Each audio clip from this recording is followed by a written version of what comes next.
this morning we wanted to make a video about how it is that we sleep on board, because very rarely do we ever take you down into our bedroom. And there's a few different ways that we... Oh yeah, it's very funny. It's not going to be one of those kinds of videos. Nah, when we're on anchor and the boat's rocking around and when we're underway, there's a few different ways that we sleep, and we wanted to share that with you. After we make a coffee, and I need to feed Lenny some banana and clean up because we had homemade pizzas last night and the boat is a bit of a mess.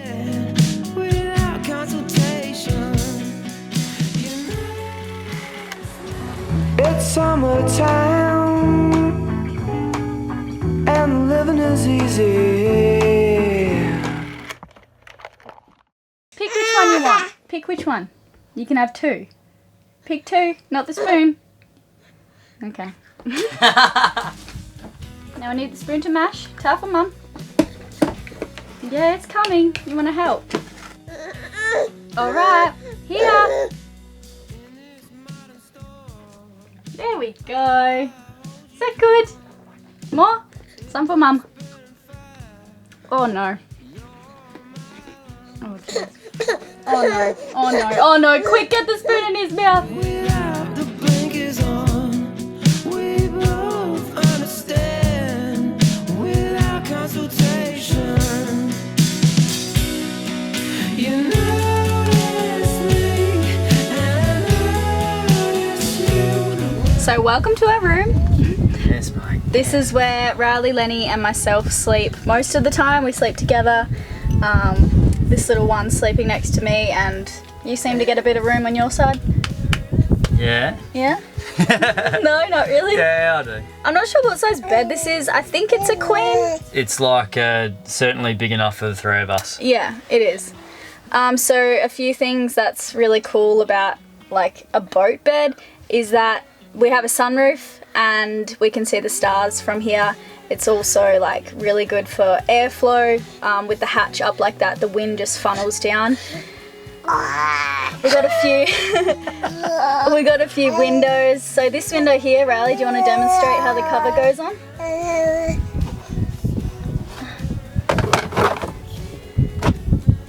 So that obviously blocks out the light and we can have a sleep in every now and then. Or get naked.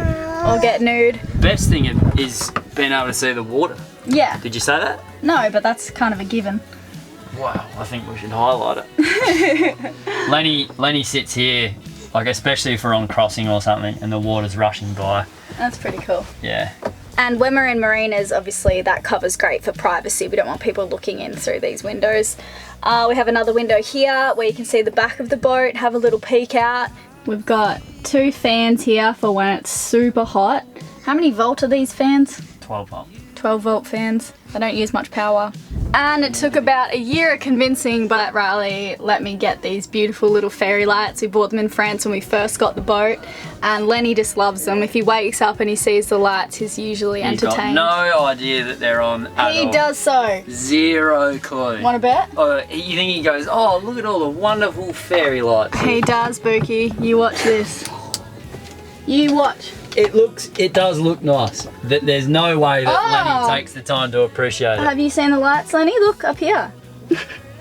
Show Dad that you noticed them. It's like when you buy a kid a Look. present and then he Look. ends up playing with the rapids. Look. What's up there? Notice the lights, Lenny.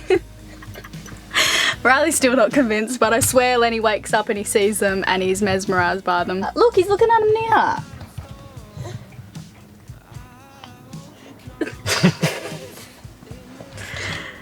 Dad doesn't believe in fairy lights or essential oils or any of that kind of stuff. So this is all for when we're on anchor in a dead calm anchorage or in a marina.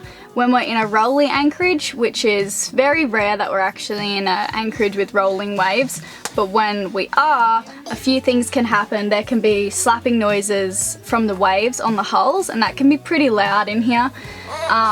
And that's when Riley and I put some earplugs in. Lenny seems to sleep fine with the noises. I think he actually prefers it. The dagger boards, if we've left them down after a sail, we'll jump into bed at 10 PM at night and we'll hear this noise when there's waves, and one of us has to go outside and pull up the dagger boards. So that can be pretty annoying, especially when you're exhausted after a big sail. But we remember most times to pull up the dagger boards. Who pulls the dagger boards up? You do. I demand that he does because that's his job. He has to remember. We jump into bed. I'm like, oh, someone forgot to pull the dagger boards up. We've also got like a mosquito shield here, and then if you pull it this way, blocks out the sun.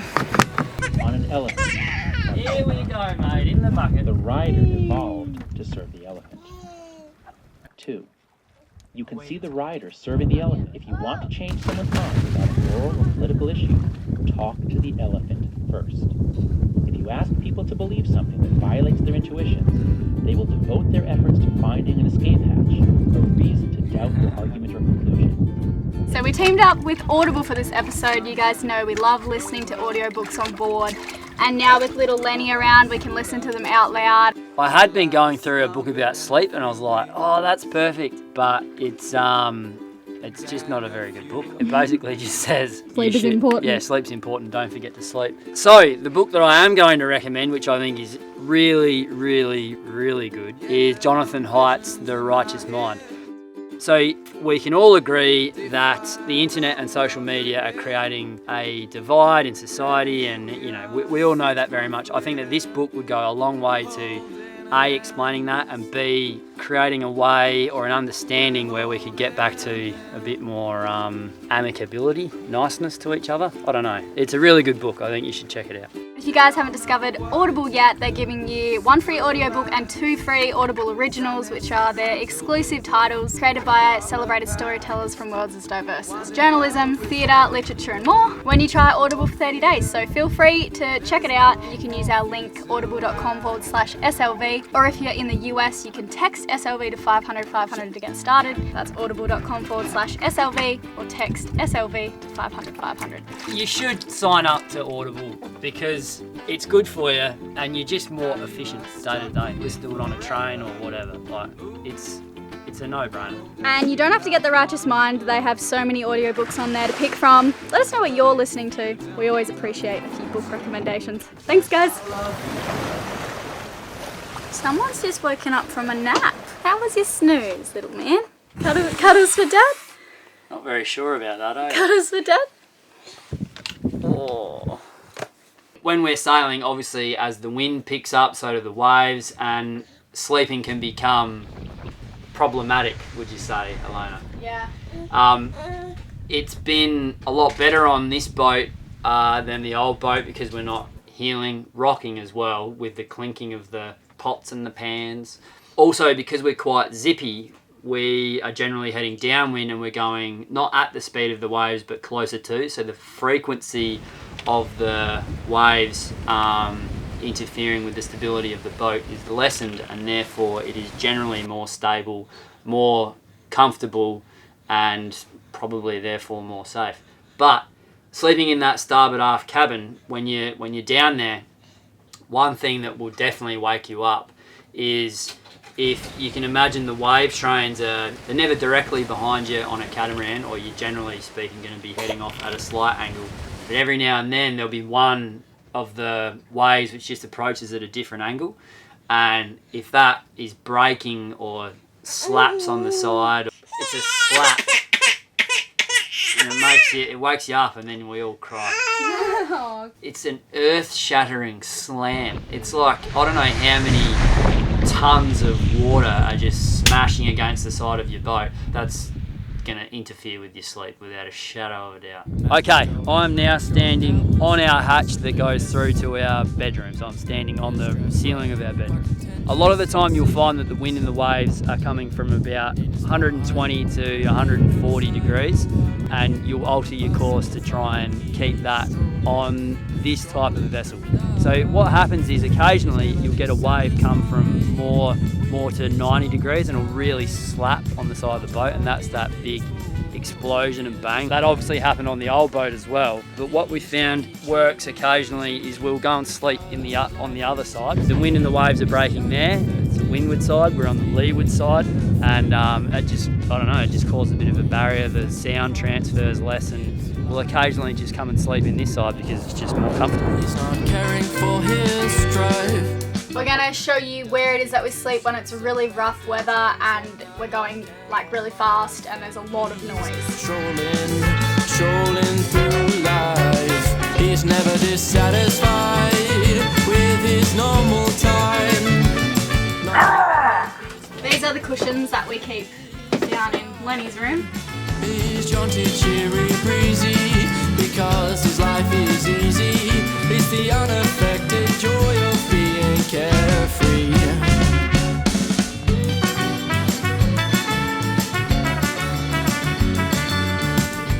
Is that good? Mmm. Tough mum. On any big crossing that we do, we usually lower this. Most nights we sleep out here if we're on a big ocean crossing because it's so easy. You just wake up, pop your head out the front hatch, check to see if there's any ships, go look at the navigation. It's central. As the boat does this or this, we're right in the middle, you can imagine, so leverage is in our favour. So it's really comfortable here.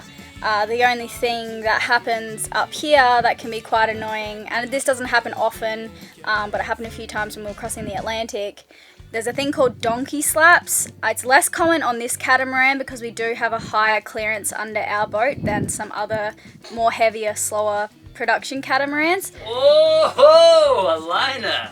What? Pulls out the knife. Yeah, there's a thing called a donkey slap, and it's when a wave comes up behind you and there's such force that it makes a sound that I don't even know what the decibel level would be, but it's bloody loud. And when you're sleeping out here, the whole floor like jumps up. It kicks the floor, and in the middle of the ocean in 35 knots of wind, that's when it happens. This goes... I'm going to throw this because it's happened 100 times. Oh my goodness, before. don't. That's the biodegradable food waste bin. It just goes straight into the ocean. So banana peels, onion peel, and as a wave comes underneath, it hits the bottom of the pipe and forces the air up through the top. And your food scraps will shoot. Well, the top pops off and it just goes ricocheting around the room, and the food scraps just go like. Yeah, when you're going real fast, you land. cannot put onion peels down there.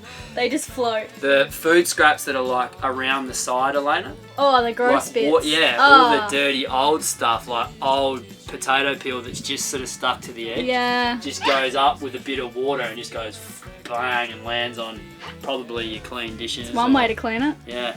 So the food hole was an option on this boat, and I really, really wanted it because the amount of times you have to walk outside to put food scraps over. It's just super handy. Yeah, it's so convenient having it right next to the sink. And if we had our time again, would you say we'd get one again? I guess you could stick a chair. I don't know. We don't know. I think I probably would. The amount of times it's actually done that to the amount of times I use it. Yeah. I've been waiting for this. What? Busted. What's in here? Brown rice and canned veggies.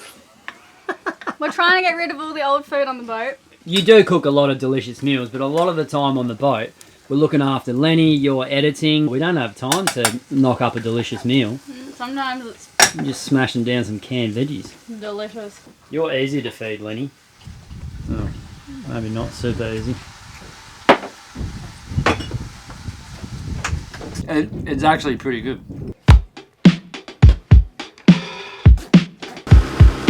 Sunset cruising, baby.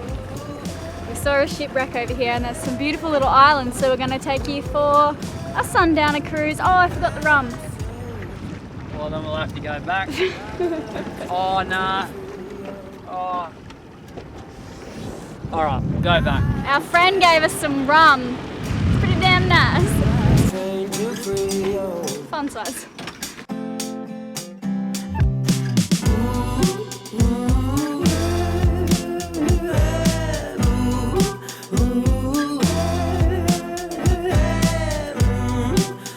It's almost like a cargo ship ran aground, and then this boat, maybe it was a fast boat and it ran into it in the night, but assuming too much. Boat crash investigations.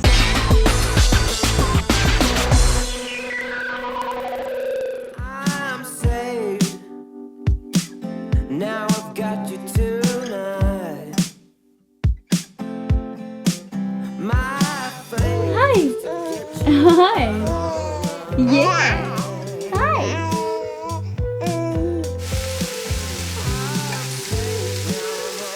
making a vegetable stir fry for dinner. Then it kind of turned into something chili, so it's more like a burrito mix now. We have wraps, so we're gonna stick that in a burrito. Can you hear Lenny? Riley's right at the front of the boat holding Lenny because he's just not having a good night. It's nearly his bedtime. We're trying to hold out though, yeah, just to keep him in the same routine. But there's something other than tiredness wrong with him right now, which is why Riley's taking him to the front of the boat. Anyhow, it's lovely and peaceful in here. Hearing him cry just makes me so anxious. Very hard to stay calm. Oh no. It's time to jump into bed. We just got Lenny to sleep, but he's waking up. Anyway, I'm going to end our How We Sleep vlog by jumping into bed. Riley and I are going to watch some YouTube videos after we sing sea shanties. That's what he's been doing to get Lenny to sleep lately. It's quite funny. If you like the video, please give it a like and subscribe if you're new here. Cool guys, thank you.